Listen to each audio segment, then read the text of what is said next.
Bueno, como vamos a empezar con la clase de hoy, que sería la unidad número 2 sobre los cuestionarios de personalidad o inventarios de personalidad. ¿Sí? Eh, Nosotros en la clase anterior estuvimos viendo lo que eran los test de inteligencia. Ese tipo de prueba que son muy utilizadas y que tienen características particulares, como por ejemplo que los examinados tienen que dar lo máximo de uno para poder eh, responder correctamente a las preguntas, o para poder tener un buen desempeño en esas actividades que se le están presentando en ese tipo de test, en ese tipo de prueba. Ese tipo de característica particular las denominan como pruebas de ejecución máxima. ¿Por qué? Porque el examinado tiene que dar lo máximo de uno para poder responder ese tipo de instrumento. Hoy vamos a ver otro tipo de prueba que tiene otro tipo de características, que son los cuestionarios de respuestas típicas y que son muy utilizados, que ustedes van a tener muchos de este tipo de herramientas no solamente porque miden personalidad, sino que pueden medir otro tipo de constructos psicológicos y tienen esta característica de tipo encuesta, tipo inventario o cuestionario, como se denominan, y donde cada uno de los participantes o los examinados tienen que dar un tipo de respuesta, que no existe una que sea correcta y otra que sea incorrecta, sino que cada uno da una respuesta personal sobre lo que considera que más lo representa de esas actividades que se le están preguntando, y tiene esta denominación de cuestionario de respuesta típica, ¿sí? Porque cada uno presenta lo que mejor le representa en ese momento en base a las actividades. Entonces, por ejemplo, si uno dice, me gusta trabajar con computadora, uno puede elegir una carita totalmente de desagrado a una carita de totalmente de agrado. O generalmente utilizan sistemas de escala de totalmente en desacuerdo a totalmente de acuerdo y con puntos intermedios, que puede ser en desacuerdo, ni de acuerdo ni en desacuerdo y de acuerdo, o valores que pueden ir del 1 al 5, al 1 al 6, al 1 al 7, depende el tipo de instrumento y la escala de medición que está pidiendo o está utilizando ese instrumento de manera particular. Todo este tipo de herramientas de medición dentro del campo de la psicología específicamente, que utilizan este tipo de escalas que se denominan escala tipo Likert, son cuestionarios de respuesta típicas, ¿sí? Donde el participante o donde el examinado tiene que brindar una respuesta, ¿sí? Y que no existe de antemano una respuesta que sea correcta y otra que sea incorrecta, ¿sí? Obviamente, eh, estos ítems que se proponen para este tipo de cuestionarios, este tipo de inventarios, está diseñado para que uno pueda presentar una opción extrema, como totalmente de acuerdo o de acuerdo, o que puede ser lo contrario, al polo inverso, de totalmente en desacuerdo o en desacuerdo. Obviamente siempre busca que puedan brindarse todas estas alternativas y que al momento de elegir una opción me está representando con alguna característica particular de ese rasgo que yo quiero medir, ¿sí? Entonces los cuestionarios de respuesta típica son muy representativos de lo que son los test de personalidad o los cuestionarios de personalidad o inventario de personalidad, porque son los distintos nombres que se pueden utilizar en este tipo de herramientas, pero también son utilizados para las escalas de valores, escalas de actitudes, para lo que son los inventarios de intereses, y cualquier tipo de herramienta que mida constructos semejantes. Por ejemplo, la escala de creencia de autoeficacia, de expectativas, de metas, etcétera, ¿sí? Son todos instrumentos donde no hay una respuesta correcta preestablecida, a diferencia de los test de ejecución máxima, donde sí existen una respuesta que puede ser correcta, o puede haber una respuesta que sea parcialmente correcta, o puede haber una respuesta que sea incorrecta. ¿Sí? Bueno, ¿en qué se utilizan estas pruebas? Que las denominamos generalmente pruebas objetivas o pruebas estructuradas, que ya vamos a ver un poco en cómo consiste este tipo de clasificación.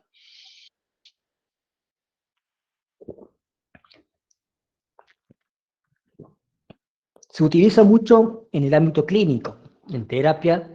El día de mañana, cuando ustedes se dediquen en el ámbito profesional y en el ámbito de como terapeuta, van a tener la posibilidad o en algunos casos la necesidad de poder utilizar algún tipo de instrumento de esta característica.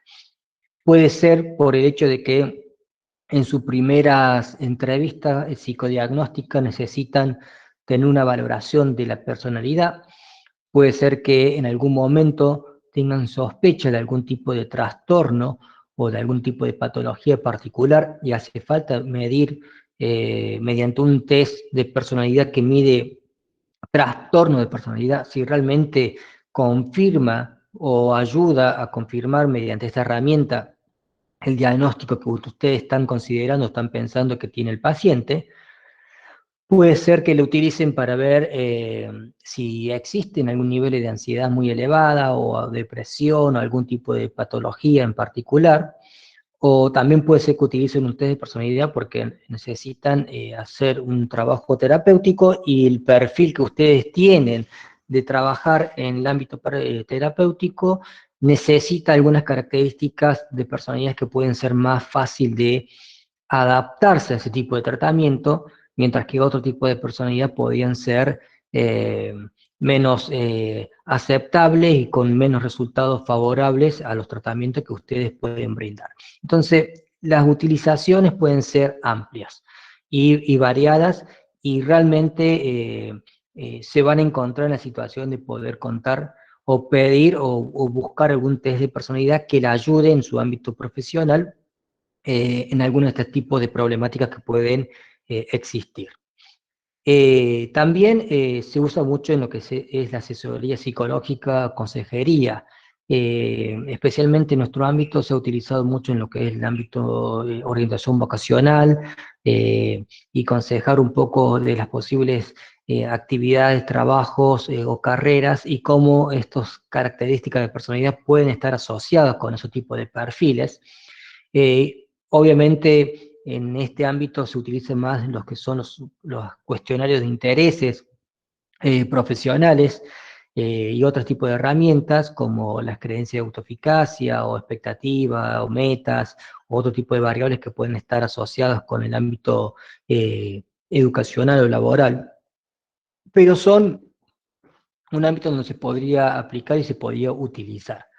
Eh, También se utilizan las pruebas en el ámbito laboral, en la selección de personal, aunque tenemos una costumbre en nuestro contexto de utilizar pruebas más de carácter no estructuradas, como son las pruebas proyectivas, en algunos lugares específicos o generalmente a nivel internacional se utiliza mucho este tipo de pruebas. Las pruebas de personalidad son muy utilizadas, siempre con el objetivo de encontrar un perfil que sea más adecuado para algún tipo de trabajo en particular. Por ejemplo, uno podría pensar que si uno tiene que administrar una prueba para seleccionar vendedores que van a trabajar en un comercio donde va a existir una gran cantidad de personas que van a estar trabajando en ese lugar y un perfil de una persona extrovertida puede ser más adecuado y obviamente posiblemente busque a alguien que cumplan con los horarios y con las actividades que tiene que hacer, entonces posiblemente una persona responsable puede ser más adecuada. Entonces, en base a las demandas que tiene cada tipo de trabajo y cada eh, eh, actividad particular, se puede observar o se puede identificar cuáles son esas características o esos perfiles de personalidad que podrían tener un mejor ajuste a esas actividades que se van a desarrollar, ¿sí?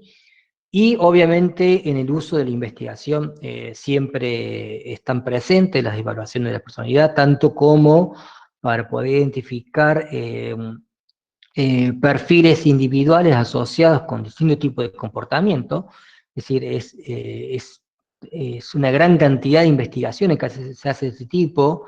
No sé, ustedes podían ver cómo se relacionan el perfil de personalidad con relación al consumo de algún producto, a la elección de algún tipo de partido político, al comportamiento asociado con algún tipo de delito, consumo de alcohol, o relacionados con preferencias de ver algún tipo de película o a realizar algún tipo de actividad. Es decir, en todo ámbito hoy actualmente, sobre todo que está muy en, en crecimiento el tema de generar clústeres sobre grupos de consumo, eh, encontrar perfiles de personalidades que pueden ayudar a identificar y establecer esos perfiles de consumo, es muy utilizado, ¿sí?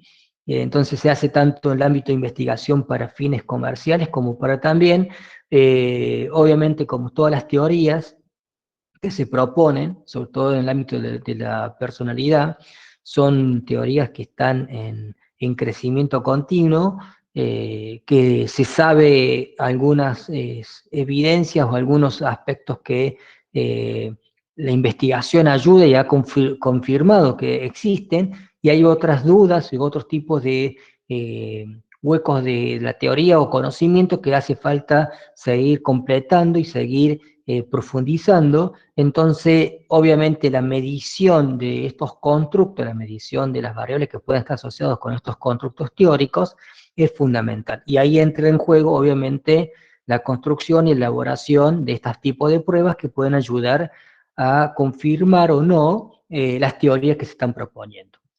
¿Sí? Entonces, siempre tengan en cuenta que al momento de hablar de una investigación, siempre estamos haciendo referencia en gran parte a la medición, la utilización de estadísticas, y obviamente siempre hace falta tener algún tipo de instrumento o herramienta de medición que pueda operacionalizar esas variables que nosotros queremos medir o que estamos proponiendo teóricamente para poder corroborar si esas hipótesis se confirman o no, ¿sí? Entonces, hablamos de investigación en psicología y gran parte podemos hacer referencia que en algún momento utilicemos algún tipo de test psicológico, ¿sí?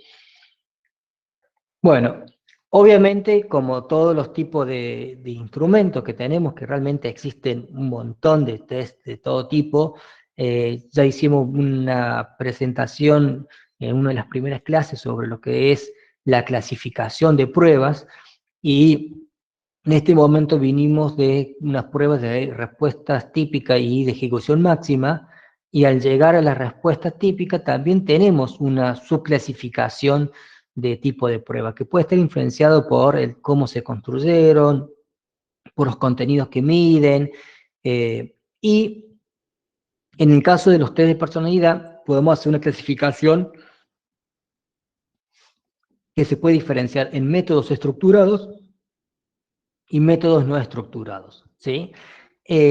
Obviamente, en ambos métodos siempre está el tema teórico, la definición teórica de lo que es la personalidad, los distintos modelos teóricos que se utilizan para definir y hacer referencia a lo que es la personalidad, y luego, mediante los instrumentos que uno va generando, utilizando, va operacionalizando esos constructos teóricos y está tratando o está promoviendo la posibilidad de la medición de esos constructos teóricos. Dentro de los métodos no estructurados están asociados generalmente las pruebas proyectivas, ¿sí? La prueba, por ejemplo, de percepción temática, la prueba de complementamiento de frase o el Rorschach, que son una de las más conocidas, y donde obviamente en este tipo de pruebas las respuestas que se observan, que se brindan por parte del examinador, son respuestas más de carácter libre, ¿sí? Donde es el examinado el que evalúa después qué significa o qué interpretación se hace de esas respuestas libres que brinda el examinado. Obviamente hace falta tener un nivel de conocimiento amplio de la teoría que uno está utilizando y conocimiento de el tipo de instrumento que está utilizando y la variedad de respuestas que pueden dar cada uno de los examinados. Existen generalmente algún tipo de como de baremo, de frecuencia de interpretación de respuestas más normales, atípicas, o respuestas que pueden estar asociadas con algún tipo de trastorno en particular, ¿sí? Eh, Ustedes en el transcurso de la carrera van a tener una materia que es sobre pruebas proyectivas, y ahí van a poder profundizar un poco de todo ese tipo de herramientas.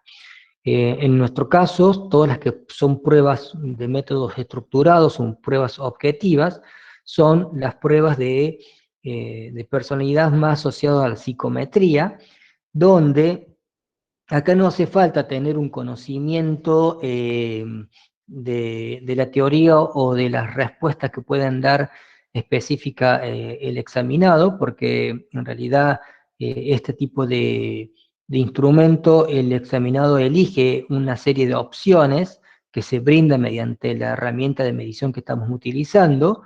Tienen que elegir con una escala tipo Likert o con respuestas forzadas, y no tiene que existir la posibilidad, o no existe la posibilidad de que el examinador esté valorando y evaluando las preguntas en ese momento. ¿Sí?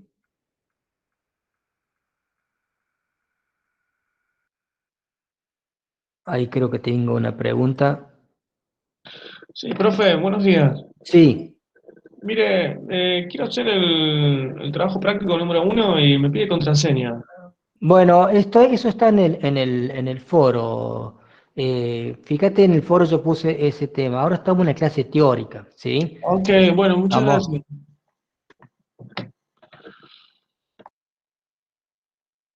bueno. eh, Vamos, seguimos con la clase. Entonces, en estos métodos de estructurados, ¿sí? De los test estructurados, podemos tener una serie de clasificaciones que también van definiendo y van demostrando cómo son sus características. Todas estas clasificaciones que estamos utilizando nos va ayudando, de alguna manera, a entender un poco con qué nos vamos a encontrar con cada una de estas herramientas de medición, ¿sí? Una clasificación que yo tengo acá es sobre pruebas que miden personalidad en el ámbito más patológico o pruebas que miden en el ámbito más normal, ¿sí? Entonces puedo tomar el inventario multifásico de personalidad de Minnesota, el inventario clínico multiaxial de Million, el inventario de personalidad para niños, o normal, el cuestionario de personalidad de ACE, inventario de tipología de Bryan, inventario psicológico California, el inventario NEGO, el cuestionario de 16 factores de personalidad 16 PF. Son algunos de los ejemplos de los test que se utilizan tanto para medir eh, personalidad en el ámbito más normal o que medir en el ámbito más patológico. Siguiendo con la clasificación de prueba, dentro de lo que son las pruebas de personalidad, también habría que hacer una clasificación, aparte de lo que es normal y anormal, que es los contenidos que se utilizan y que obviamente están muy asociados con el ámbito clínico o no clínico, aunque en algunos casos se pueden utilizar pruebas que miden anormal o patología para poder asociarlos con algún tipo de trabajo o algún tipo de situación específica donde uno debería establecer antes de tomar una decisión y tomar un personal para algún trabajo con decisiones muy importantes, que su perfil psicológico no tenga algún tipo de trastorno en particular, ¿sí? Pero dentro de esto de lo normal y anormal están instrumentos que miden amplio espectro a dominios específicos, ¿sí? Y esto quiere hacer referencia de que son instrumentos donde algunos de ellos miden un par de rasgos o características muy particulares, mientras que otros miden eh, una serie amplia de características y dimensiones específicas de personalidad. Por ejemplo, acá tengo un resultado de un instrumento que es el NeoIPIP, que mide 30 facetas de personalidad, y a su vez estas 30 facetas se agrupan para medir 5 grandes rasgos de personalidad. Y es un instrumento que está compuesto por 300 ítems. Al momento de aplicarlo, mide personalidad normal y es de amplio espectro. ¿Por qué? Porque tengo una variedad de información sobre ese perfil de personalidad. También puedo tener el MPI, que es el de Minnesota, que mide trastorno de personalidad y que tiene 10 trastornos más otras variables o 15 variables que miden algunos síntomas o características más específicas, y de esa manera yo podía tener un perfil mucho más amplio de la persona, de eh, cuáles serían sus características, y si esas características rondan o rondan a lo que sería una patología o un trastorno de personalidad. Y por otro lado, puedo tener instrumentos que pueden medir cuestiones mucho más simples, como por ejemplo el BEC, es un test que mide depresión, específicamente mide un trastorno específico de la personalidad, o que está asociado con la depresión nada más, y que sus ítems y sus características pueden ser que mide ese factor o en todo caso uno o dos factores únicamente de depresión, ¿sí? Entonces son instrumentos más acotados y que miden constructos mucho más específicos y más acotados. Profe, ¿puedo hacer una pregunta? Sí, sí, sí, ahí Sí, estoy buenos escuchando días. acá. Sí. Quiero consultar, en estos casos, primero se aplica un test, digamos, con personalidad normal, y si algo no es adecuado se pasa a la anormal, o cuando hay una duda directamente se empieza por la personalidad normal. ¿Se entiende la pregunta? Sí, sí, se entiende. Obviamente, todo ese tipo de situaciones son modos de trabajo particulares de cada uno, y que también tienen que estar asociados con el contexto y a lo que uno está buscando.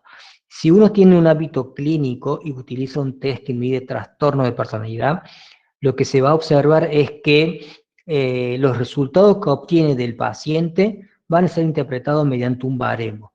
Y en ese baremo se van a utilizar generalmente lo que son los puntajes T, ¿sí? Que es un tipo de transformación muy particular, donde tienen una media de 50 y desviaciones de 20 o de 15, no, de 10, perdón. Ahí me voy a fijar bien cómo era. Entonces, en ese caso, si hay una desviación elevada sobre la media, y uno puede sospechar que tiene algún tipo de trastorno. Pero este tipo de herramientas, que miden trastorno de personalidad y están asociados con estas características que son más extremas, como una extensión de lo que es la personalidad normal a puntos extremos de esa característica, entonces es mucho más difícil encontrar en poblaciones normales o generales puntajes muy altos. Y cuando encuentro puntajes muy altos, uno puede saber que en ese caso estoy viendo y observando algún tipo de trastorno, algún tipo de patología. En el caso que yo utilizo un instrumento que mide personalidad normal, es todo lo contrario. Yo generalmente voy a encontrar puntajes dentro de lo que es el ámbito medio, y cuando encuentro puntajes muy elevados en algunos de los rasgos, y que yo sé previamente que esos rasgos están asociados con algún tipo de trastorno, algún tipo de patología, ahí sí puedo sospechar que tengo algún tipo de inconveniente, y puedo tomar una decisión de tomar otros test de personalidad que mide ese tipo de trastorno, o seguir con mi entrevista y mi trabajo terapéutico para poder identificarlo, ¿sí? A ver, claro, yo no soy terapéutico, ¿sí? Entonces cada uno de los profesionales que trabajan en este ámbito deberían tener su modalidad de trabajo y sus decisiones, ¿está? Pero, para que se dé una idea, yo tengo ítems que me dicen, me hacen referencia a lo que puede ser una persona responsable, ¿sí? Y hay actividades que pueden ser de una persona responsable del ámbito normal. Si yo obtengo puntajes muy altos en responsabilidad, y bueno, tendría que ver si ese nivel es tan alto es algo que yo observé en terapia, de que una persona muy obsesiva con sus tareas y con sus actividades, y si no está llegando al límite de que sea un trastorno obsesivo, ¿sí? Entonces podía sospechar de que si mediante las entrevistas yo no encontré nada que me dé ese inicio, podía tomar un test de trastorno de personalidad obsesivo.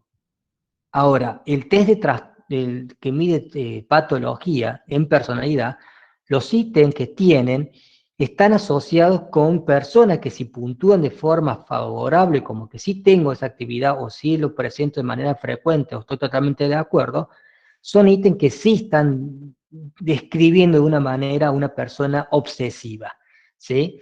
Entonces, generalmente las personas normales van a poner como que no tengo esa característica, ¿sí? Y las que pueden tener los trastornos sí van a poner como que sí tienen ese tipo de características. Porque las preguntas están en ese extremo, donde vamos a la situación donde la responsabilidad ya no es un ámbito común, sino que ya pasa a un segundo nivel o un tercer nivel, donde ya genera una problemática en las personas y ya se transforma en un trastorno de personalidad, ¿sí? Entonces los instrumentos están diferenciados de esa manera, ¿está? ¿Vamos hasta ahí? ¿Sí o no? La que preguntó, por Sí, favor. sí, Sí, profe, sí. gracias. Bueno, Me Sí, explica y cada perfecto, tipo de profe, la protocolo. explicación también. bueno, me alegro que ya quedó claro. Entonces, ustedes tengan en cuenta que los instrumentos están diseñados para medir distintos aspectos de personalidad para distintos usos, y obviamente, aunque no está diseñado específicamente para medir trastorno, uno puede saber que los rasgos normales a puntajes más altos pueden estar asociados con estos trastornos de personalidad. Y eso fue una de las grandes modificaciones que se hizo hace poco en el diagnóstico mundial de clínico, en el DSM-5 sería en este caso, donde gran parte de los modelos de personalidad que está basado en los 5 grandes factores y las 30 facetas de personalidad que se utiliza con el NEO, se generaron versiones donde trastornos de personalidad estarían asociados con puntaje muy extremo en esos rasgos. Entonces existen aproximadamente unas 24 facetas de personalidad donde los puntajes extremos, tanto para arriba como para abajo, estarían asociados con algunos trastornos según este nuevo sistema de diagnóstico clínico que se está utilizando, ¿sí? Otros instrumentos utilizaban 10 trastornos de personalidad que eran los suficientes y necesarios para poder evaluar y se utilizaban en el ámbito clínico. Esto lleva a este caso de que si yo tengo un test que mide personalidad normal, como el NEO, y observo un puntaje muy alto, podría sospechar que estamos dentro de presencia de algún tipo de trastorno. Ahora, las características que tiene entre lo que son los test de amplio espectro y los más específicos es que en uno tenemos una gran cantidad de ítems. Estamos hablando que son instrumentos que pueden tener 200, 240, 300, 400, 567 tiene uno que es el MPI. Son instrumentos muy largos, lleva mucho tiempo en su administración, puede estar entre unos 40 o una hora en duración, y que obviamente necesitamos tener una situación, obviamente, de administración, donde la persona tiene que estar muy tranquila, ver y leer bien cada uno de esos reactivos y tomarse su tiempo para poder responder. No hay un tiempo límite para responder. Sí se sugiere generalmente que se haga la evaluación en una sola sesión, pero si se hace falta hacerlo en 2 sesiones, se hace en 2 sesiones, ¿sí? En cambio, los dominios específicos generalmente son instrumentos muy cortos, pueden ser 50 preguntas, 60, a lo sumo pueden llegar a ser 100, generalmente miden también un solo constructo, entonces son mucho más rápido de evaluar. El tiempo de aplicación, bueno, como dije anteriormente, pueden ser 45 minutos en amplio espectro como promedio y 10 minutos en los dominios específicos, ¿sí? Generalmente puede ser menos. La cantidad de puntuaciones que se obtienen pueden ser muchas, obviamente, en el amplio espectro, y son pocas en el dominio específico.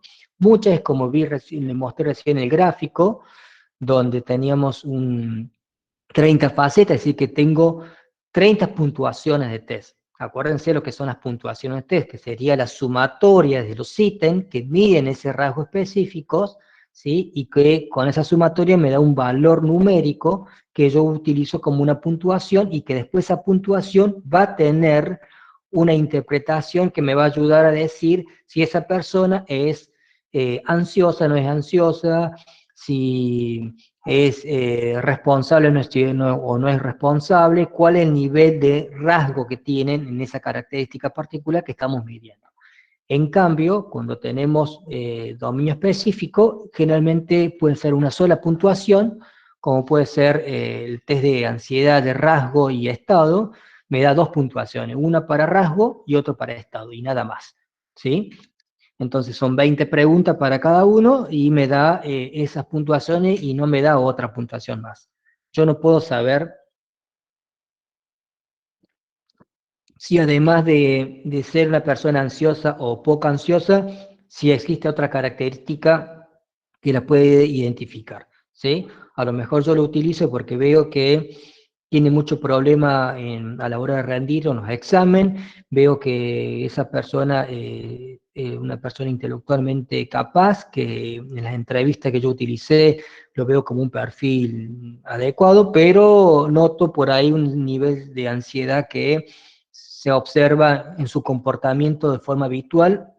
Entonces yo podría utilizar un test que mide ansiedad para saber hasta qué punto estamos hablando que esa persona es ansiosa, ¿sí? Hasta qué punto esa ansiedad que tiene puede estar perjudicando o no en los exámenes.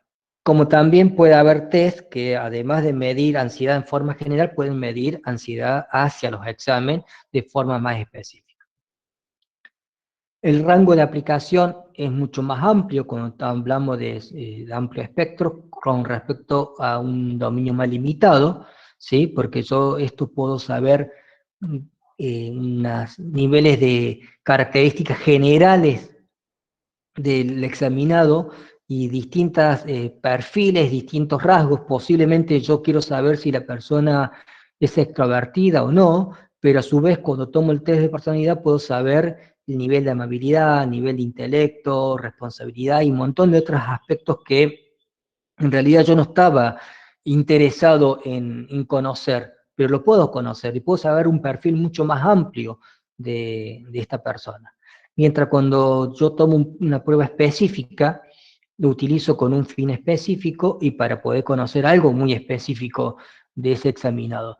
Entonces, es más limitado el alcance que tiene, pero puede ser mucho más específico sobre ese constructo. Por ejemplo, yo si tomo un test de amplio espectro, puedo tener alguna escala que mida ansiedad, o que mida ira, o que mida impulsividad. Pero después existen instrumentos que están diseñados específicamente para medir impulsividad o para medir ansiedad.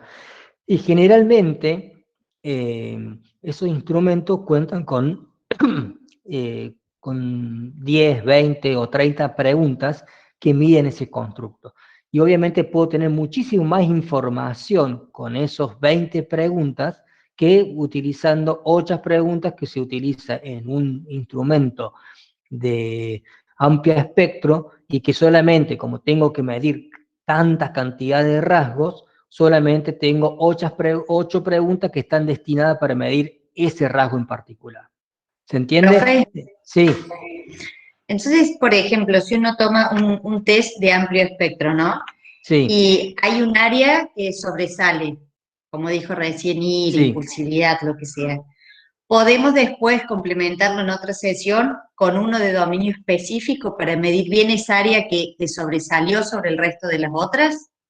Sí, sí se puede, sí. A ver, obviamente yo voy al hecho de que en la práctica profesional, y con el tiempo uno se va a dar cuenta que tiene mucho peso, la experiencia y lo que es el ojo clínico que va generando cada profesional, y que muchas veces las herramientas que se utilizan de medición son para tratar de corroborar un poco las hipótesis que tiene en el ámbito diagnóstico, ¿sí?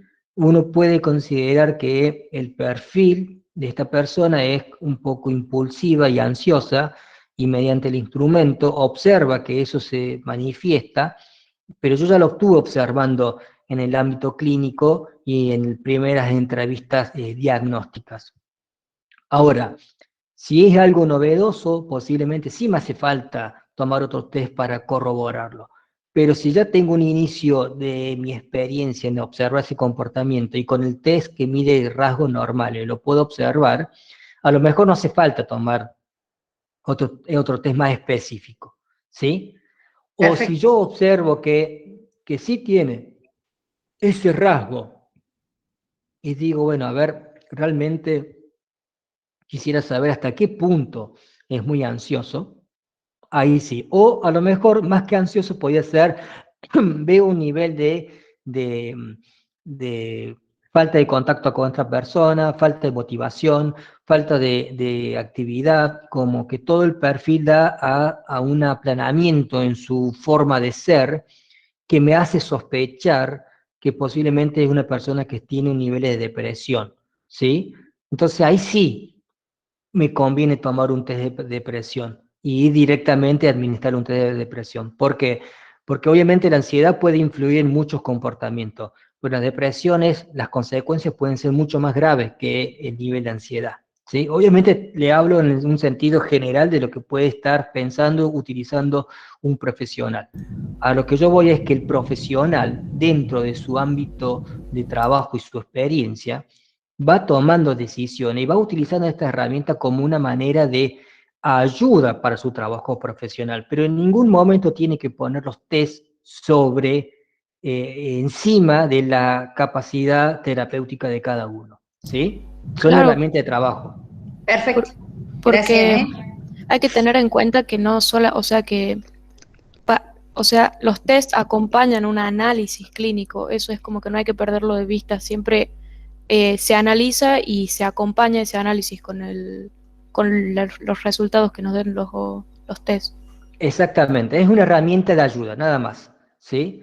Entonces, en algunos casos, como daba el ejemplo la compañera, y yo le daba ese tipo de respuesta, en ámbito como de depresión, donde sí noto que el perfil me da como un ámbito, con un nivel de depresión, yo digo, sí, me parece que este paciente está depresivo.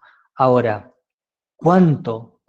qué nivel de depresión tiene? ¿Hasta qué punto yo me tengo que preocupar de llamar a un psiquiatra que me ayude a medicarlo porque realmente es muy grave? ¿O hasta qué punto es una depresión leve?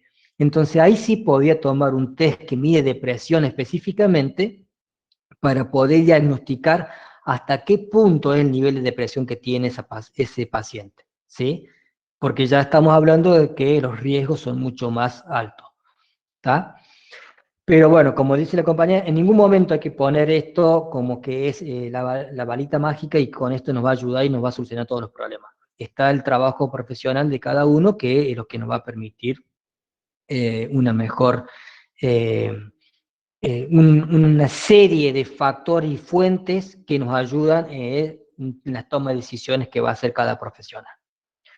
Bueno, también tiene grupos normativos. Los grupos normativos, ustedes háganse referencia que son los baremos, ¿sí? Es la manera que yo tengo para poder interpretar las puntuaciones. Los baremos, ¿sí? Generalmente se administran estas pruebas a grupos de personas con distintos perfiles, distintas características, y mientras más amplios son, y más diversos son las características que yo contemplo, como puede ser la edad, sexo, nivel educativo, tipo de trabajo, regiones diferentes de un país, entonces es más preciso posiblemente la interpretación que yo puedo hacer de las puntuaciones, ¿sí? Entonces, generalmente las pruebas de amplio espectro, sobre todo las más conocidas y las más utilizadas, tienen baremos muy amplios, como observamos de las pruebas de inteligencia. Generalmente en otros países esas baremos lo hacen empresas específicas que se dedican en lo que es el sondeo, administración de pruebas, de instrumentos, ¿sí? Se hacen con muestras que son estratificadas, con características particulares ya predefinidas previamente, y con una serie de selección y de criterios que son suficientes y necesarios para poder tener una prueba bien representativa. Distinto es cuando tenemos dominio específico, donde generalmente las pruebas son más acortadas y donde los baremos que se utilizan en las normas son más limitados y no tan representativos y no hay tanto trabajo y dedicación en esa construcción de esas normas de interpretación, ¿sí? Y luego, generalmente, los informes, algunos son más elaborados, otros son más simples, y esto se debe porque al tener una amplia cantidad de preguntas, generalmente hoy se utiliza mucho en un sistema más de forma virtual, entonces, o computarizado. Cuando se administra este tipo de prueba, siempre se da un resultado que pueden estar al finalizar la prueba, los puntajes son analizados por el sistema, obtiene los puntajes directos, esos puntajes directos se han transformado mediante percentiles o puntaje T generalmente, se hace lo que es la interpretación de los valores si están dentro de la media, por arriba o por debajo de la media, y en base a los puntajes de corte que se pueden establecer, como que está en la media, por arriba de la media, muy por arriba de la media, o por debajo de la media, muy por debajo de la media, se hacen diagnósticos con frases características de cada uno de los factores, ¿sí? Sus niveles de ansiedad están dentro de los ámbitos normales, usted es una persona ansiosa en algunas circunstancias y en otras no, o puede ser que sean algo mucho más, más elevado, entonces más descriptivo, y cada uno de los niveles del rasgo que presenta existe una descripción específica en los que son de amplio espectro, que me da una ayuda para poder describir el perfil de cada examinado, ¿sí? Entonces, el profesional puede tener un resultado global con características particulares de los rasgos de oportunidad que se están midiendo. Y generalmente cuando hablo de dominio específico, y como hablamos de que son uno o dos rasgos los que se pueden estar midiendo, y obviamente son mucho más simples estos resultados que se van brindando. ¿Sí? Profe, Sí. buen día. Acá una compañera le ha puesto en el chat si el profesional que realiza el test puede informar los resultados al paciente o simplemente procede al tratamiento. ¿Cómo? A ver, ¿me puedes repetir la pregunta, por favor?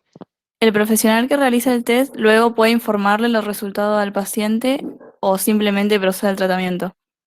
No. Eso obviamente depende del trabajo profesional de cada uno. Generalmente sí se da un resultado, ¿está? Generalmente se da un Dale, gracias. resultado, cada examinado tiene el derecho de observar sus resultados. ¿Qué puede suceder?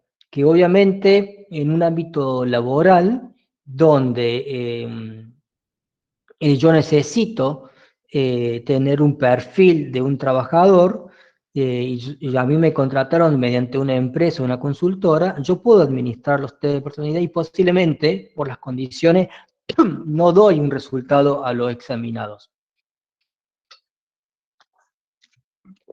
Y si doy un resultado a los examinados, porque dentro de lo que es la ley y las cuestiones éticas me corresponde y me solicitan, el perfil que yo brindo es un perfil global acotado que no está asociado con el perfil que uno está buscando en el ámbito laboral, ¿sí? Entonces, algunas veces los resultados que se obtienen pueden ser desde un resultado específico para una persona o para una empresa o para el profesional que está utilizando, ¿sí? A lo mejor yo puedo tener un instrumento donde me mide trastorno de personalidad y yo puedo dar un diagnóstico, pero uno tiene que tener mucho cuidado al momento de hacer una devolución de esos resultados, sobre todo cuando estamos hablando de personas que tienen algún tipo de trastorno, y a la hora de dar esos resultados hay que tener mucha cautela y mucho nivel de profesionalismo para poder hacerlo de la mejor manera y saber exactamente qué tipo de palabras o qué tipo de informe voy a brindar para que no generen ningún tipo de daño en su estructura o en su forma de ser de cada paciente, ¿sí? Perfecto, Bueno, gracias. vamos. Ahora, a diferencia de los test de ejecución máxima, donde nosotros sabemos cuáles son las respuestas correctas e incorrectas, acá cada uno responde como considere que es más adecuado, ¿sí? Y no existen respuestas incorrectas y correctas. Son todas preguntas que nos están representando o que nosotros consideramos mediante un informe que nos representa mi manera de ser, ¿sí? Y obviamente esto presta a que en algunos casos, y algunas veces puede ser más frecuente que otras, existan un falseamiento de la respuesta o un tipo de responder inadecuado, ¿sí? Son modos de responder a las personas que no es lo que uno está buscando. Dentro de este tipo de sesgos que se denominan a la hora de responder, podemos tener respuestas socialmente deseables, son aquellas que la sociedad por lo general aprueba. Entonces, si uno considera que ser extrovertido socialmente es mejor visto que ser introvertido, entonces posiblemente en ese momento uno puede responder de esa manera, porque bueno, me voy a ver mejor, me va a dar un perfil al examinador que yo soy con esta característica que socialmente es mejor vista que la otra, ¿sí? Entonces ahí puede haber un sesgo a la hora de responder. Otro tipo de sesgo puede ser la quiescencia, que es tendencia a decir que sí o que no, y que generalmente es que uno tiene una escala que va del 1 al 5, de totalmente desacuerdo a totalmente de acuerdo. Entonces yo generalmente pongo todas las respuestas como totalmente de acuerdo, totalmente de acuerdo. Entonces yo respondo siempre como todo afirmativo. Y a lo mejor ni los leo los ítems, ni hago una interpretación de los ítems, ni me fijo si realmente esos ítems en los niveles de contenido es adecuado responder de esa manera o de otra, sino lo hago de una forma más libre y de una forma automática. Y la otro tipo de sesgo que puede ser es el falseamiento, ¿sí? Que generalmente acá hay una situación que no es solamente una disabilidad social sobre las características, sino es una planificación por parte del examinado de identificar qué es lo que me están preguntando, a dónde apuntan esas preguntas y qué debería responder yo para brindar una imagen que me sea más favorable para la situación X, ¿sí?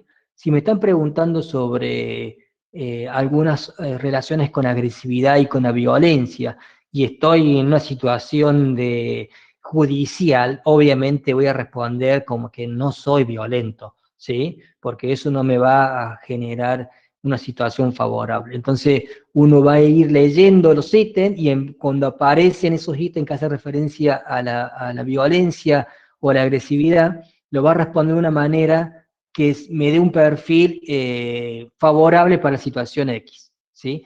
O si yo tengo preguntas que hacen referencia a la extraversión y yo sé que están haciendo una selección para tomar vendedores, y bueno, yo soy el más extrovertido y amable y responsable de todos. Entonces voy a responder los ítems de esa manera. Voy a falsear esa imagen favorable porque me conviene para obtener ese tipo de trabajo.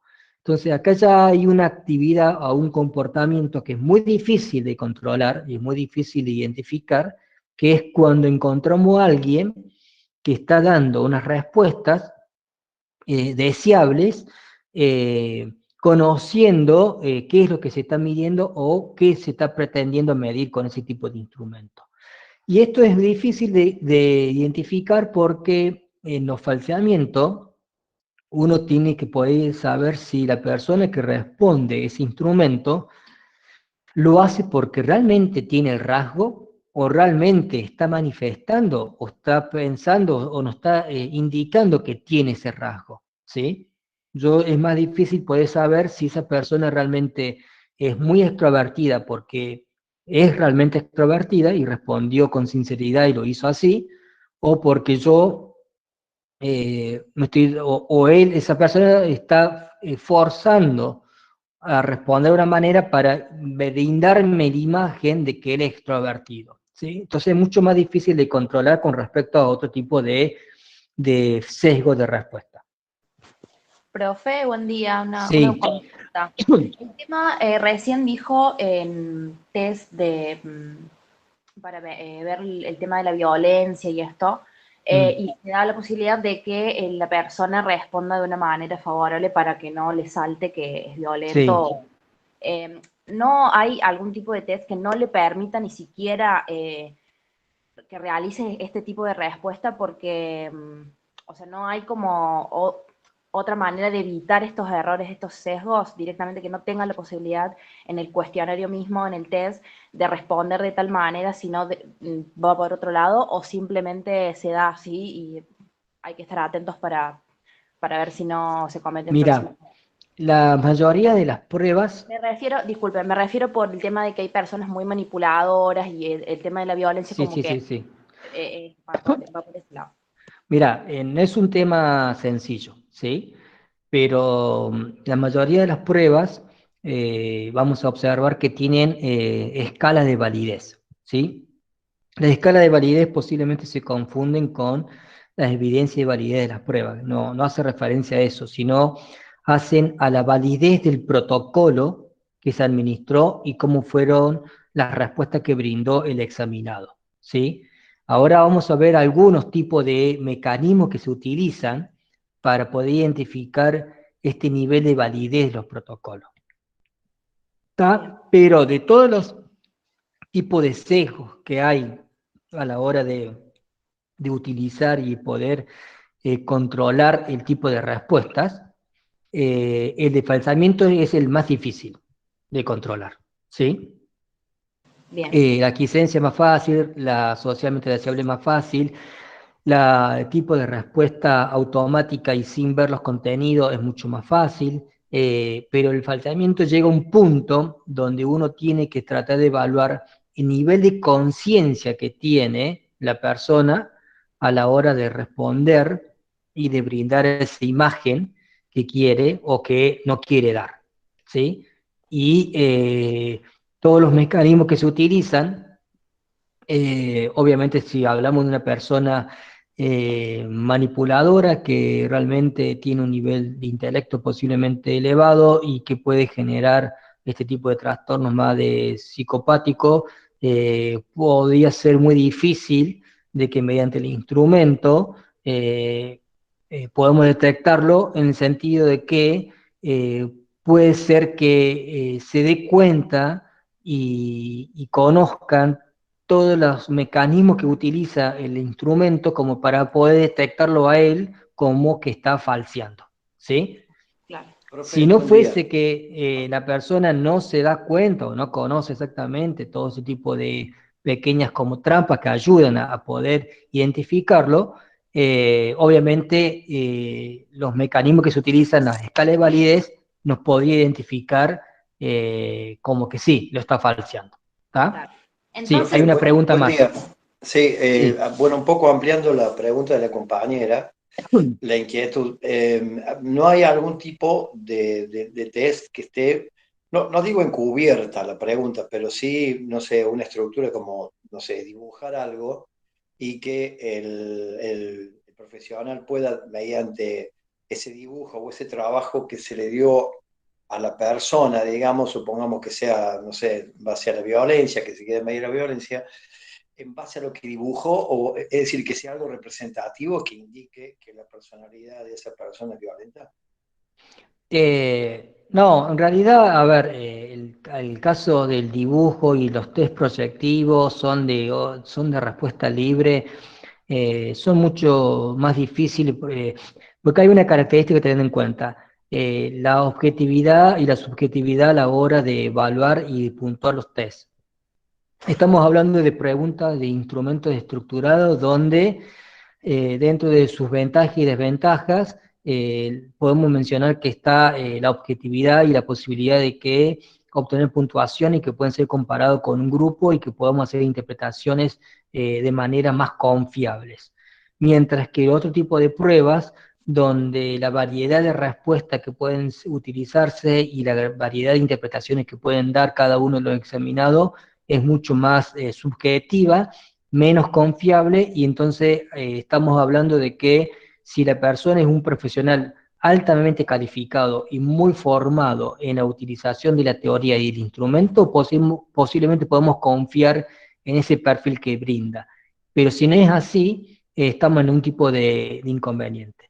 Lo que se hace, que vamos a ver ahora, son una serie de mecanismos sobre poner ítem de forma positiva, forma negativa, preguntas de escalas que miden directamente disabilidad social, o preguntas trampas que nos pueden ayudar para poder encontrar ese tipo de comportamiento, ¿sí? Ajá, ajá. Y obviamente, cuando tenemos puntajes muy elevados en los test y nos da un test perfecto, obviamente ya desconfiamos, ¿sí?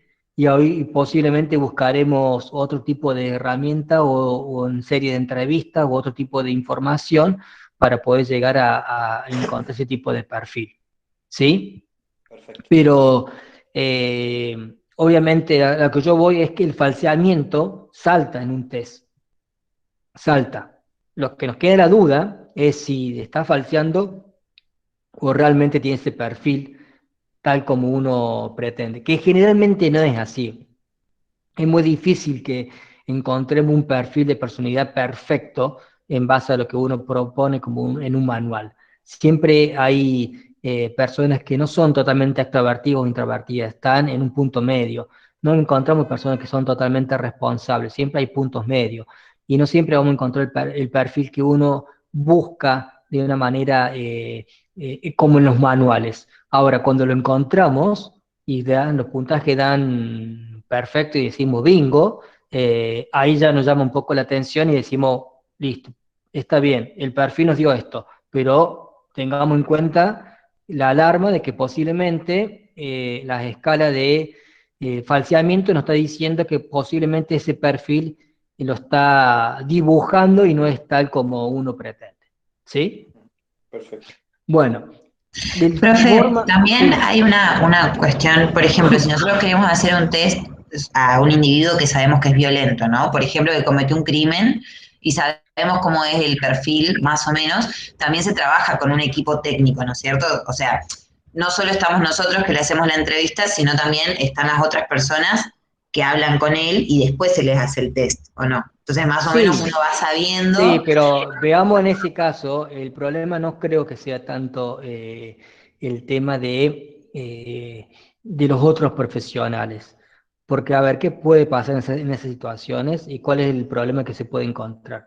Es que yo necesito tener por escrito y mediante una manera objetiva, porque el juez me lo está pidiendo, de que me brinden un perfil psicológico de esta persona que supuestamente es violenta. Y en el test me dice que no es violento, ¿sí? Entonces uno tiene que buscar la manera de poder demostrar y ver, y decir, bueno, mira, acá me dice que no es violento, pero los puntajes de falseamiento de la prueba me dicen que son muy altos, como que me está mintiendo, ¿sí? Entonces yo no puedo considerar y validar que este instrumento lo respondió de manera sincera, ¿tá? Claro. Por lo tanto, yo puedo guiarme en las opiniones de los expertos que, mediante entrevistas, coincidimos que existe un rasgo o una característica violenta de parte del examinado, ¿tá? Ahora, al punto que yo voy es que en la experiencia uno de utilización de este tipo de herramientas de medición y uno quiere detectar comportamientos de sesgo y atípicos, ¿sí? Lo que más cuesta y lo que más duda puede generar es si esa persona que respondió el instrumento y que dio un puntaje muy alto en ese rasgo es porque lo tiene o porque me lo está falseando, ¿sí? Entonces, me puede decir que sí, me está falseando, pero posiblemente puede ser que lo tenga ese rasgo. ¿Me explico?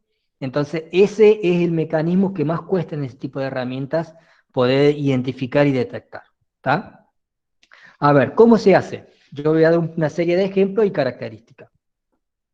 Se pueden revisar las respuestas a los reactivos que tienen Profe, buen frecuencias día. empíricas extremas. Sí, Disculpe escucho. que le interrumpa la clase, Está pero tengo un bien. problema con el trabajo práctico porque hace una semana hablé al ABP por el tema de que Bueno, tengo... después, perdóname Bianca, después cuando termine la clase, Sí, me comunicas conmigo y lo vemos. Puede ser, me mandas un mail y si querés hacemos un meet y yo te respondo. ¿Tá? bueno, Yo bueno, tengo, gracias. tengo esta hora para dar la clase y queda grabada y yo quisiera que pueda terminar con la clase. ¿Sí?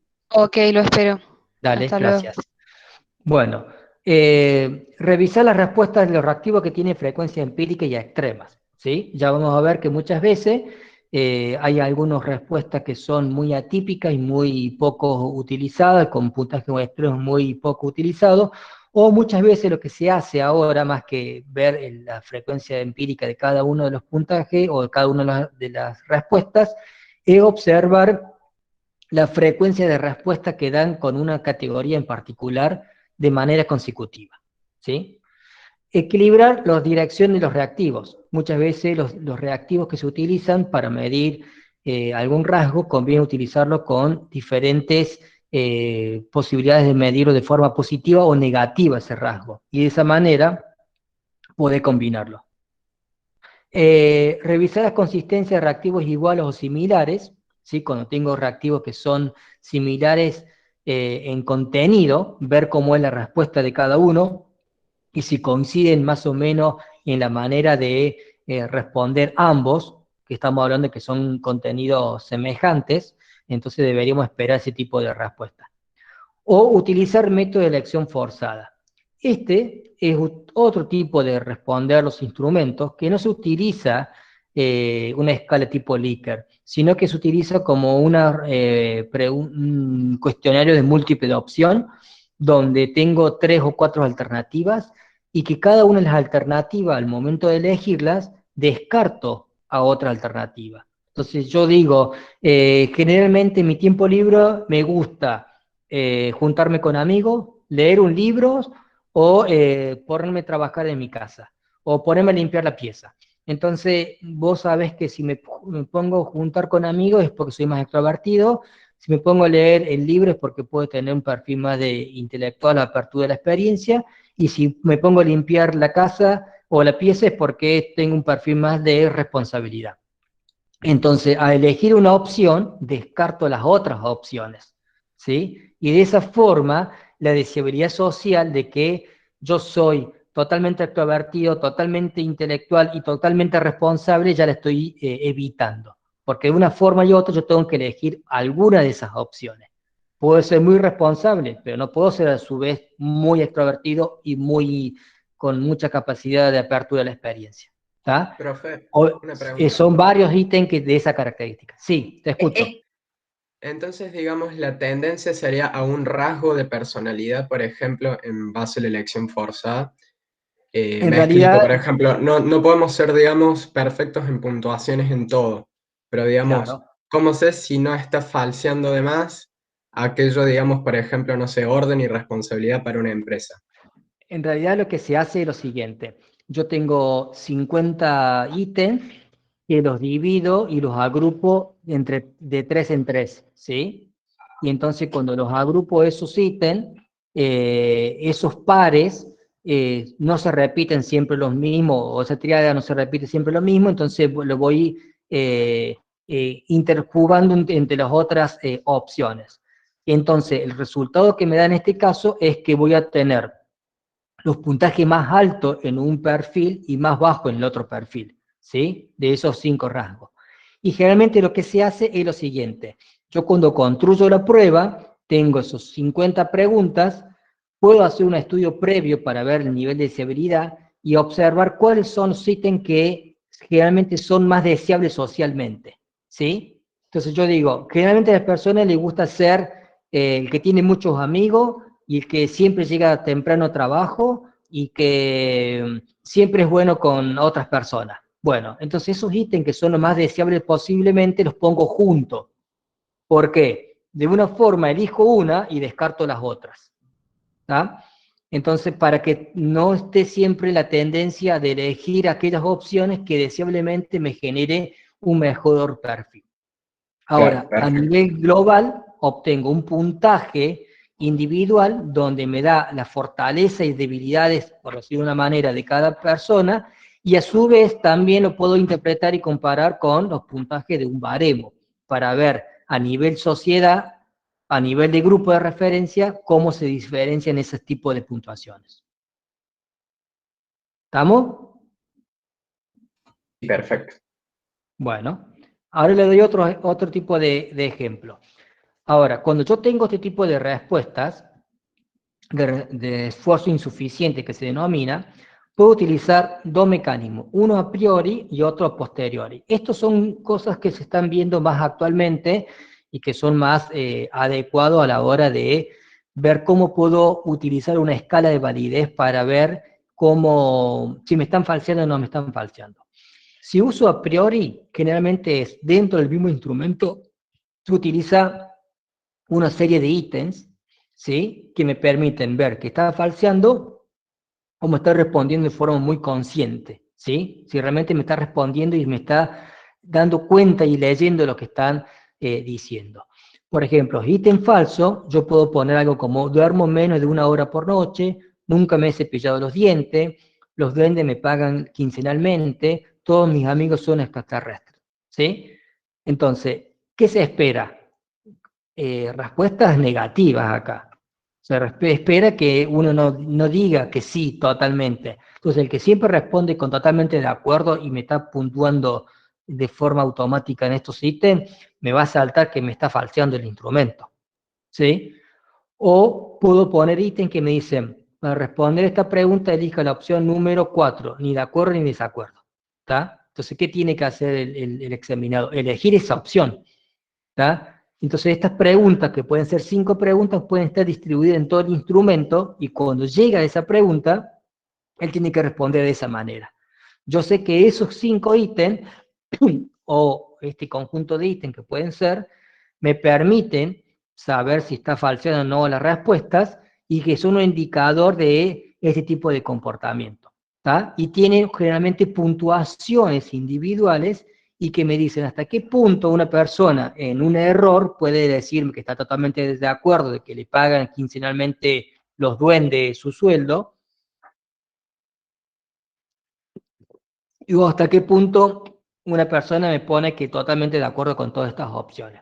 Entonces, son conjuntos de ítems que están a priori dentro del instrumento, que se utilizan para controlar el tipo de respuesta que dan los examinados, y me ayudan a poder identificar si me están falseando o no la manera de responder, que puede ser porque responden al azar de forma inadecuada, por deseabilidad social, o porque me están falseando la respuesta.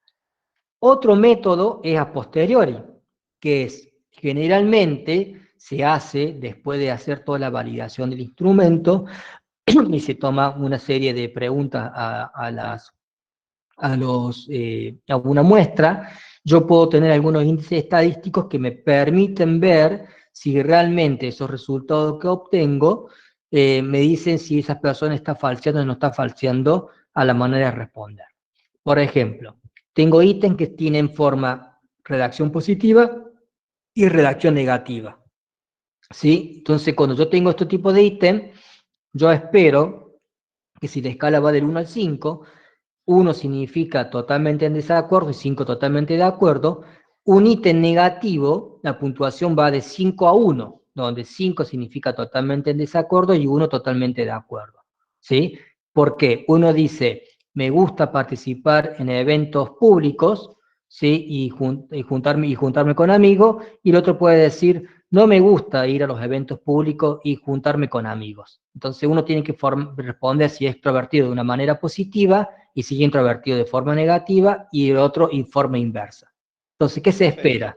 Que la media de las puntuaciones de los ítems positivo y negativo, ¿sí?, no sea una diferencia muy alta en esos tipos de respuestas. ¿Se entiende? Sí, profe, una pregunta ahí. Sí.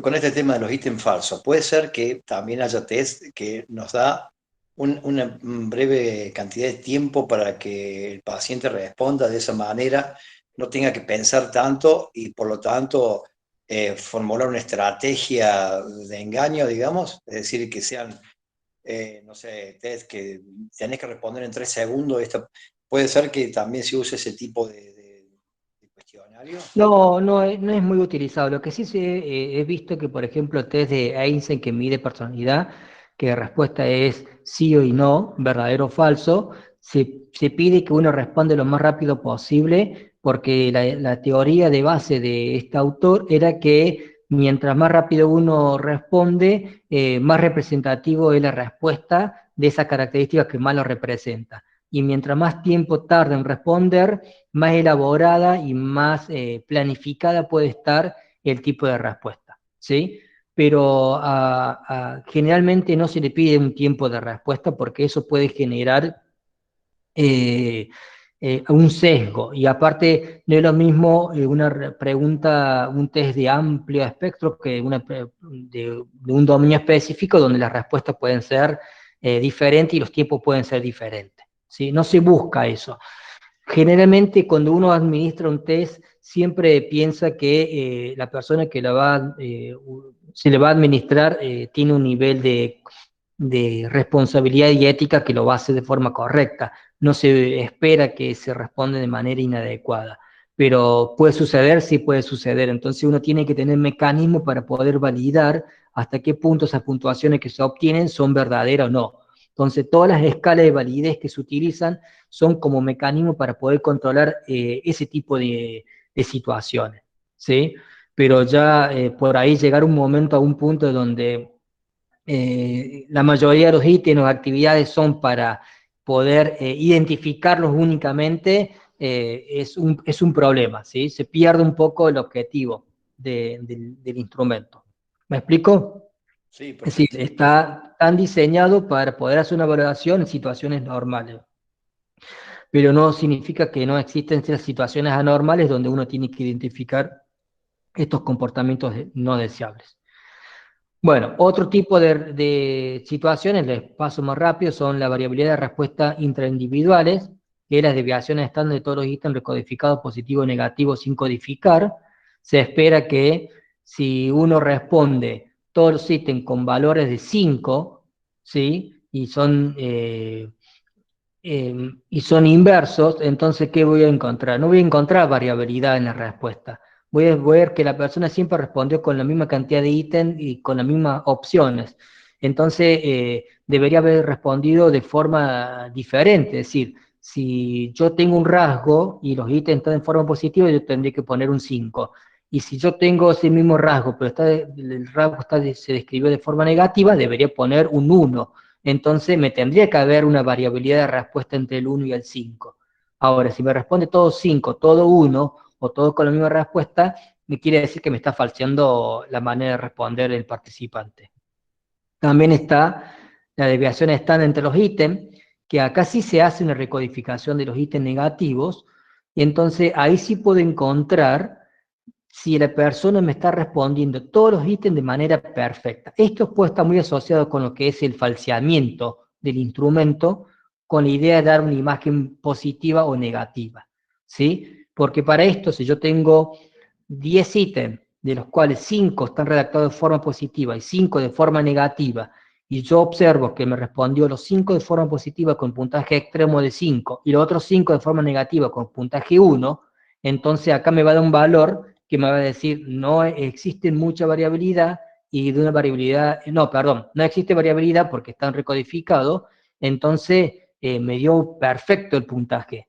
Ahí me da la sensación de que le encontró la vuelta, y respondió como debería ser los 5 ítems de forma positiva y encontró la forma de responderme los otros 5 que estaban en forma negativa de la manera indicada para darme el perfil que él quiere o que supuestamente debería tener, ¿sí? Entonces ahí me daría una sospecha de que me está falseando el instrumento. La otro tipo de situaciones es análisis de cadenas largas de la misma respuesta. Muchos instrumentos, sobre todo el NEO, tiene que para cada uno de los factores, para cada una de las facetas, si existe una serie de respuestas que van para la opción 1, tanta cantidad, la opción 2, tanta cantidad, la opción 3, tanta cantidad de respuestas seguidas con el 2, con el 1, con el 3, me está indicando de que posiblemente me está falseando el instrumento, ¿sí? Entonces, si me dicen, en el factor responsabilidad, si encuentra más de 7 respuestas totalmente de acuerdo, posiblemente me está faltando el instrumento, ¿sí? Entonces ahí te salta y te detecta en los análisis propios del sistema de que en ese instrumento se está dando respuestas que no serían adecuadas. Perdón, profe, ¿también puede pasar que el entrevistado no haya entendido el concepto del test, o no? Sí, sí, puede ser que no entendió eso. Y con ese tipo de respuestas también se puede estar identificando con la método de diferencia de media o las respuestas intraindividuales, también se puede observar ese tipo de comportamiento. Que generalmente se puede decir que una persona distraída que no entendió la consigna. Entonces ahí me va a responder de una manera o de otra. Si sucede eso, uno puede identificarlo y uno puede hablar y ver qué es lo que pasó. Entonces, si uno dice, miren, ya tomamos el instrumento, obtuve el resultado, pero lamentablemente algunos valores de las pruebas de confiabilidad o validez del protocolo me dio resultados inadecuados. Así que yo creo que lo que deberíamos hacer es administrarlo de nuevo para ver qué sucedió. Vos ya le estás anticipando de que están mal las cosas, que hay que tomarlo de nuevo. Y en ese sentido vos podés tener la posibilidad de explicarle bien cómo es la consigna y cómo tiene que responder, y si vuelve a tener resultado inadecuado, ya no es una cuestión de distracción, sino que ya debe ser una cuestión de que la forma de responder es deseable por parte del examinado, ¿está? O, en todo caso, se puede tomar otro tipo de instrumento, ¿está? Bueno, y después, muchas veces algunos protocolos, que ya también es base del sistema, te pueden dar una confiabilidad individual, es decir, cuál es el nivel de confiabilidad del examinado a la hora de responder los tests. Entonces te da un valor, un índice estadístico como un índice de confiabilidad, donde te puede indicar si esa persona respondió con precisión o no. Y con respecto a actividad de respuesta al ítem, también te puede dar niveles de ajustes de la persona al modo de comportarse a la hora de responder las preguntas. También es un indicador que te puede decir si esa persona se ajustó al modelo teórico que propone el instrumento, y en el sentido de que respondió como debería responder si tuviese ese rasgo, o se comportó de una manera inadecuada a este conjunto de ítems, ¿sí? Entonces, el modo de ajuste sería diferente, ¿sí? Entonces, son todos indicadores más estadísticos que me ayudan a posteriori a saber si esa persona respondió bien o no el instrumento. Bueno, hasta acá sería toda la cuestión de características que uno utiliza para poder evaluar el nivel de validez de los protocolos que se está administrando. Que muchos de los instrumentos, sobre todo los más reconocidos, tienen que ayudan al profesional saber que el examinado respondió con sinceridad el instrumento. Ahora, a la hora de construir el instrumento, existen distintos modos y distintos métodos que se han utilizado. Los primeros de ellos ha sido en base a los contenidos, ¿sí? Se ha pensado y se ha diferenciado cómo sería una persona extrovertida, amable, responsable, y se construyeron los ítems en base a esa característica. Este tipo de protocolo, este tipo de metodología, ya prácticamente se ha utilizado muy poco, ¿sí? Y se utiliza más este tipo de metodología, que son las claves empíricas del criterio, análisis factorial y la teoría. Las claves empíricas del criterio, esto está asociado en que yo puedo redactar una serie de ítems basado, obviamente, en una teoría en particular, que también se combina generalmente los métodos, ¿sí? Y utilizo grupos específicos sobre un criterio en particular. Esto se utiliza mucho en el ámbito clínico, se ha utilizado sobre todo en el ámbito clínico, y vamos a ver algunos instrumentos que lo han utilizado, ¿sí? Donde yo tengo grupo supuestamente normal, vamos a poner supuestamente normal, porque no debería tener ningún tipo de trastorno, y un grupo clínico que tiene ese tipo de trastorno. Y yo le administro los ítems y veo cuáles de esos ítems me permiten discriminar o diferenciar entre ambos grupos. ¿Cuáles son las características que generalmente el ámbito clínico lo eligen más, y cuáles son los ítems que en el ámbito no clínico también lo eligen más. Entonces, ese conjunto de ítems lo selecciona para conformar esa escala que va a medir ese rasgo o ese trastorno en particular. Como por ejemplo, yo puedo ver cuáles son los trastornos obsesivos y cuáles son los comportamientos de una persona normal, como que no son obsesivos, y cuáles serían las características, los ítems que más eligieron esas personas que sí tienen un trastorno obsesivo, que son diagnosticados ya previamente como obsesivos, ¿sí? Y de esa forma elijo un conjunto de ítems que mejor me pueden diferenciar los grupos. Muchas veces el problema está en que hay algunos ítems que pueden estar diferenciando los grupos, pero que en teoría no tienen un significado muy representativo del trastorno que uno quiere medir. Que por una cuestión empírica me diferencia de los grupos, pero realmente en valor teórico no tiene mucha contribución. Otro método es el análisis factorial, que ya lo vimos en otra clase, que obviamente acá lo que se hace es, se genera una serie de reactivos de ítems que miden distintos rasgos de personalidad, distintas características o distintas diferencias individuales de personalidad. Esos reactivos se administran en una muestra amplia y luego mediante este procedimiento se observan cómo se pueden agrupar esos rasgos. Y grandes instrumentos se han generado y se han utilizado mediante el análisis factorial. El NEO, por ejemplo, o el modelo de los 5 factores, tiene mucho énfasis en este tipo de procedimiento. El de Einstein también utilizó mucho el análisis factorial y muchos instrumentos están basados en esta técnica. Obviamente hay una combinación hoy entre lo que es la teoría y el análisis factorial, o la teoría y las claves empíricas, y la teoría y también los niveles de contenido.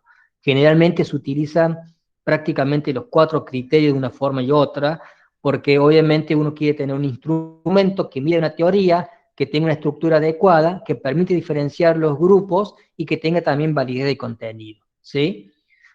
Y el otro método es la teoría, que acá obviamente encontramos diferencias en base a qué es lo que uno propone como teoría de la personalidad, qué es lo que uno tiene que medir, y luego tiene que observar si mediante otro tipo de técnica, el instrumento que yo creé me permite evaluar de manera adecuada, con confiabilidad, y diferenciarme los grupos y darse esa estructura que uno propuso.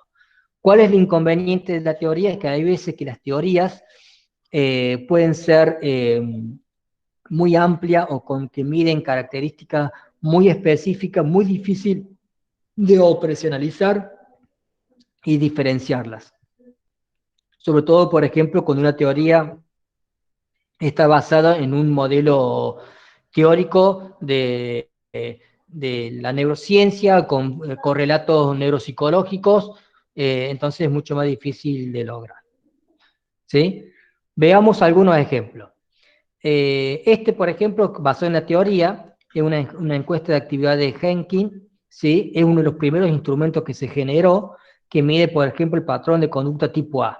Este tipo de patrón era personas que tenían problemas cardíacos, que estaban asociados con inseguridad en la posición, agresividad excesiva, hostilidad flotante, sentido de urgencia, y daba un tipo A. Y se generaron 52 reactivos de opción múltiple, 3 subescalas derivadas del análisis factorial, rapidez y paciencia, compromiso en el trabajo, agresividad y competitividad, y algunos ejemplos de ítem. Definitivamente definitivamente competitivo y ambicioso, probablemente competitivo y ambicioso, probablemente más relajado y de trato fácil, definitivamente más relajado y de trato fácil, ¿sí? Acá, de elección forzosa, entonces en estos ítems uno tiene que elegir alguno de ellas. Cuando obtiene las puntuaciones, tiene puntuaciones positivas, es decir, de la media para arriba es tipo A, y si de la media para abajo es de tipo B. Entonces, este es un instrumento donde los ítems se generaron mediante este modelo teórico en particular. Un instrumento basado en análisis factorial puede ser el cuestionario de personalidad de Einstein. Acá hay una situación a destacar. Aunque Einstein utilizó el análisis factorial y trabajó mucho con esta técnica, obviamente él basó mucho su trabajo también en la teoría, y sobre todo en buscar correlatos neuropsicológicos de estos 3 factores. Entonces, el modelo propone 3 dimensiones: psicoticismo, extraversión, neuroticismo, donde su característica sería el psicoticismo, rasgo agresivo, hostil, impulsividad, preferencia por disfrutar las cosas extrañas e inusuales y defectos en empatía. Extraversión, como indica una persona fuerte, gregaria, sociable, amante de la diversión. Neuroticismo refleja una dimensión de emocionalidad que va del nerviosismo, la inadaptación y la emocionalidad excesiva. Y genera 90 preguntas donde se tiene que responder con sí o no. Y en este caso, por ejemplo, sí se le pide que los participantes respondan de la forma más rápida posible, porque consideraba, como dije anteriormente, que de esa forma era más representativa la respuesta que daba. Y algunos ítems, por ejemplo, el psicoticismo es: rompe usted a menudo las reglas, le preocuparía estar endeudado, corre riesgo solo por divertirse. O de extraversión: le gusta conocer gente nueva, permanecer callado cuando está con otras personas, le gusta sentir mucho entusiasmo. O neuroticismo: es usted una persona malhumorada, siente que la vida es aburrida, es fácil herir sus sentimientos. Bueno, y en cada uno de esos ítems uno tiene que responder con sí o no, y obviamente después se obtienen las puntuaciones de estas 3 dimensiones. En otras versiones del instrumento ya empezó a evaluar no solamente los 3 factores o las 3 dimensiones, sino que también distintas facetas específicas del psicoticismo, extraversión y neuroticismo, ¿sí? Este instrumento es uno de los más conocidos y este modelo fue uno de los más utilizados por mucho tiempo. Se denominaban los 3 grandes de Einstein, ¿sí? Que hace referencia después que con el transcurso del tiempo hoy existen los 5 grandes factores como competencia y como un modelo que complementa a este modelo de Einstein.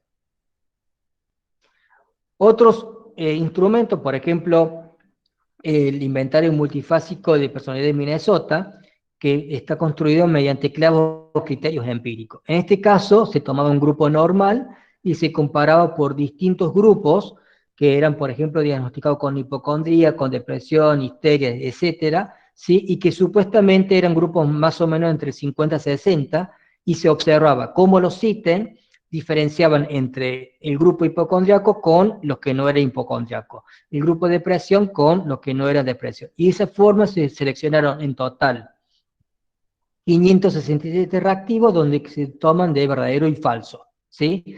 Tiene una versión, la 1, que es la que se generó en el año 1930, y después una versión revisada donde se mejoró considerablemente las características psicométricas del instrumento, que en un primer momento había ítems que realmente estaban mal redactados, que eran muy populares, como que no se tomó mucho en cuenta también las cuestiones teóricas, y solamente se dio mucho énfasis en la posibilidad de discriminar los grupos.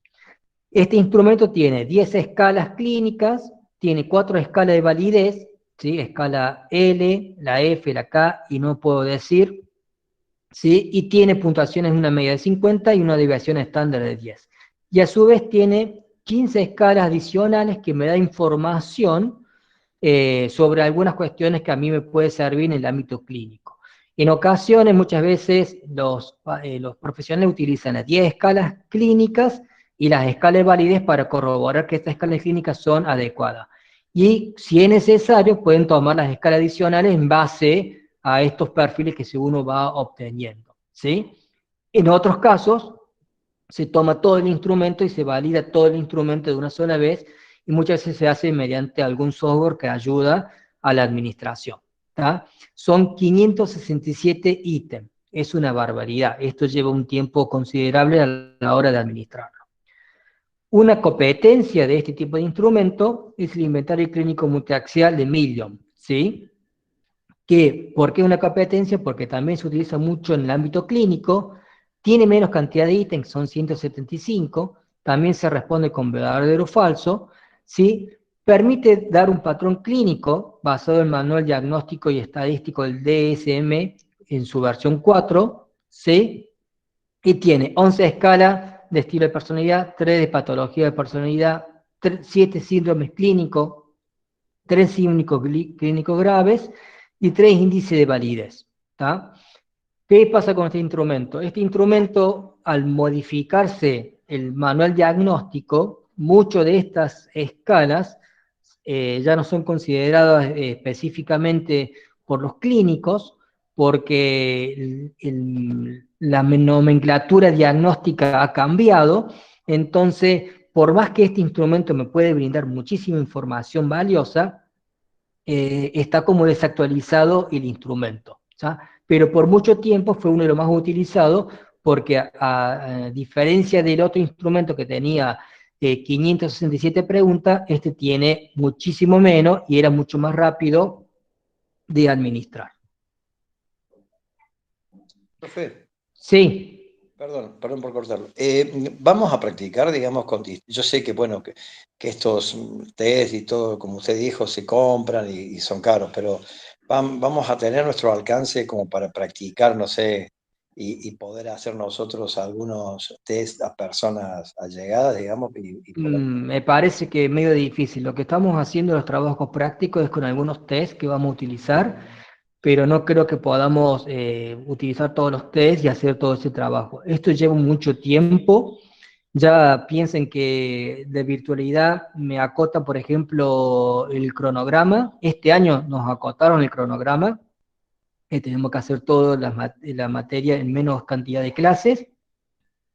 Y tengo 2 jefes de trabajo práctico realmente en este momento en Córdoba, hay otro que está en España, me hace falta otro jefe de trabajo práctico, y tengo una cátedra de alrededor de 1.800 alumnos. Entonces las situaciones, lamentablemente, para poder hacer prácticas de este tipo es muy difícil, lamentablemente es muy difícil. Podríamos ver en todo caso de brindar algún seminario, si ustedes lo solicitan y lo piden, buscar algún profesor que pueda brindar alguna capacitación específica, darle la posibilidad de que usted tome ese test y que después ayudarme mediante el seminario a poder interpretar y entender bien cómo es todo el proceso. Eso es lo que podríamos planificar, obviamente con tiempo y con la voluntad de un docente que tenga ganas de realizarlo. Pero en los prácticos ustedes van a poder utilizar algunos instrumentos y ver cómo se puntúan, pero más que eso no se va a poder, porque realmente significa mucho tiempo y recursos de personal que lamentablemente no lo tenemos. Me encantaría poder hacerlo, pero no se puede. Bueno, Perfecto. el inventario de presión de Beck es un instrumento que mide depresión, que obviamente mide un constructo específico, no son de amplio espectro como vimos anteriormente, ¿sí? Y se compone, por ejemplo, de 21 ítems, que son distintos tipos de síntomas, tristeza, llanto, pérdida, entonces cada uno tiene que elegir cuál de ellos le hace más referencia, ¿tá? Esto es como tipo de opción múltiple, y este tipo de opciones le brinda cuál es la mayor cantidad de puntaje. Este es uno de los más utilizados para medir depresión y uno de los más reconocidos. Este sí lo van a poder ver ustedes, el inventario de conducta alimentaria, ERI 2, existe una versión 3 que no la tenemos, y está compuesto por 91 ítems, lo cual puede responder a las siguientes 4 posibilidades. Siempre, o casi siempre, generalmente, alguna vez y nunca, o casi nunca. Son 20 minutos de administración y mide distintos trastornos alimenticios como obsesión por la delgadez, bulimia, insatisfactorio corporal, ineficacia, perfeccionismo, etc. Todos asociados con comportamientos asociados con alimentación, ¿tá? Ese lo van a utilizar ustedes y lo van a poder ver en la comisión de Vera y la comisión mía como trabajo práctico, ¿tá? En realidad es la comisión de Vera que yo la duplico en la comisión que me estoy haciendo cargo para poder seguir con las actividades.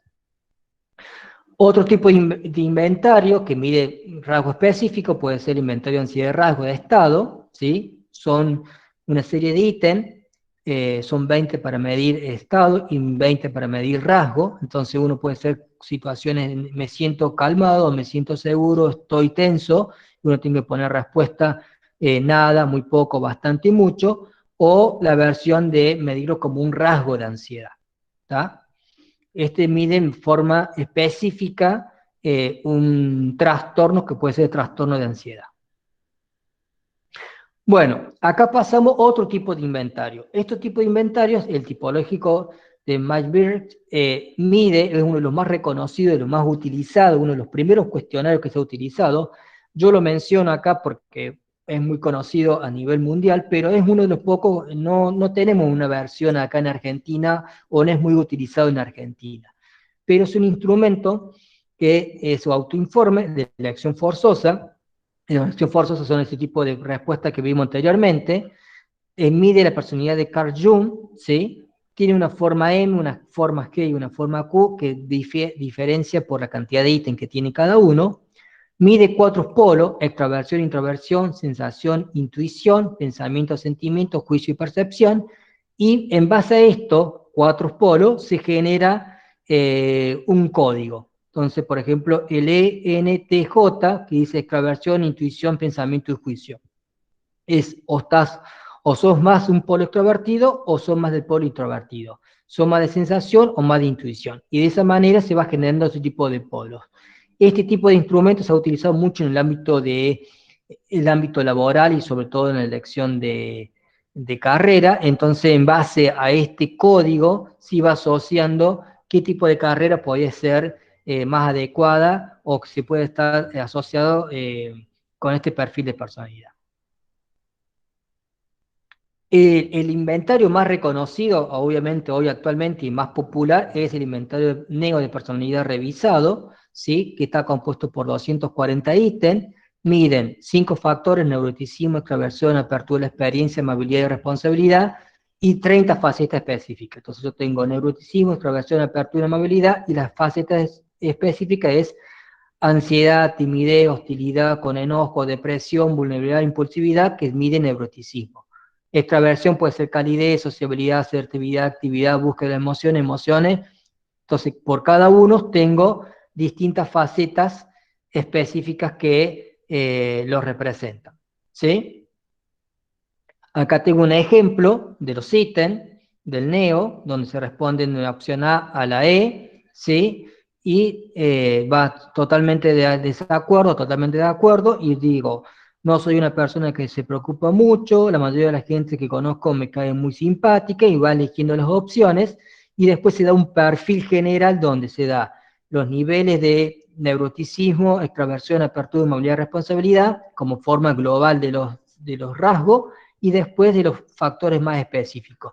Y a su vez te da nivel de aquiescencia, negación y pregunta en blanco. Entonces, en base a estos valores que se obtiene acá, mediante este tipo de software que se utiliza para poder corregir el instrumento, te indican la validez del instrumento o del protocolo, es decir, qué nivel de confiabilidad hay de que realmente la persona respondió con manera adecuada. Si respondió de forma al tuntún, o uso algún tipo de negación de algunos ítems, o porque dejó muchas preguntas en blanco, ¿sí? El otro instrumento muy utilizado para medir rasgos de personalidad de forma normal son el cuestionario de los 16 factores de personalidad de Cattell. Este autor trabajó muchísimo tiempo con personalidad y trabajó con distintos métodos para poder llegar a construir teorías de la personalidad, utilizando autoinformes, utilizando experimentos, utilizando observaciones, y él pudo lograr encontrar 16 rasgos específicos de personalidad: calidez, inteligencia, estabilidad emocional, dominancia, impulsividad, comodidad, audacia, sensibilidad, suspicacia, imaginación, etc. Y todos estos factores, luego con el tiempo, estos 16 factores, mediante análisis factorial y con las últimas versiones del 16 factores, el 16PF, se agruparon en 5 factores. Entonces, en general miden 5 grandes rasgos de personalidad y a su vez 16 facetas específicas de personalidad.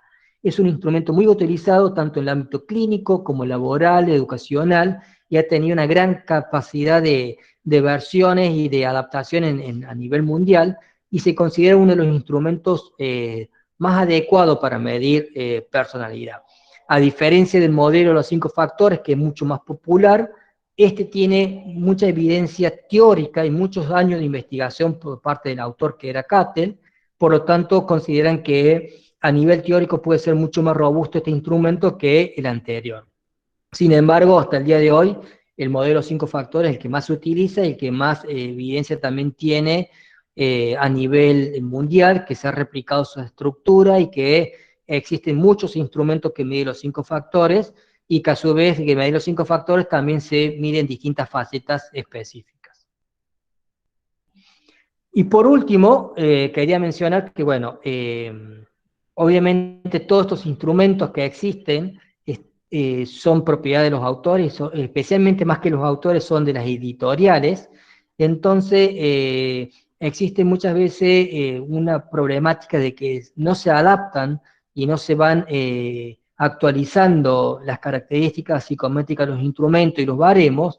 Es por eso que un autor muy reconocido en el ámbito de la personalidad, que es Goldberg, propuso este Banco Internacional de Prueba de Personalidad, ¿sí?, donde uno puede encontrar un conjunto muy amplio de instrumentos de todo tipo, ¿sí? Inventario basado en los 5 factores, otros inventarios de Cattell, algunos inventarios sobre la hipótesis léxica, también tenés inventarios que miden intereses y otro tipo de variables, estados emocionales, etc.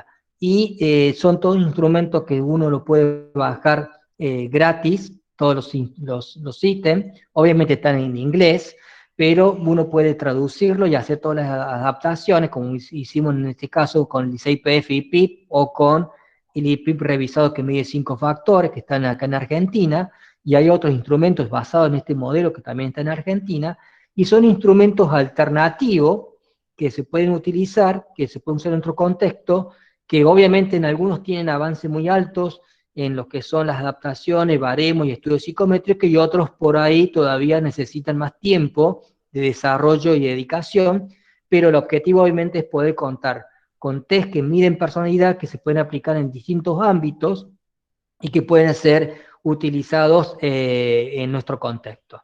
Personalmente yo estoy dedicado a trabajar con este tipo de instrumentos, y algunos de estos instrumentos los he realizado con mi grupo de investigación, las adaptaciones, y con la cátedra.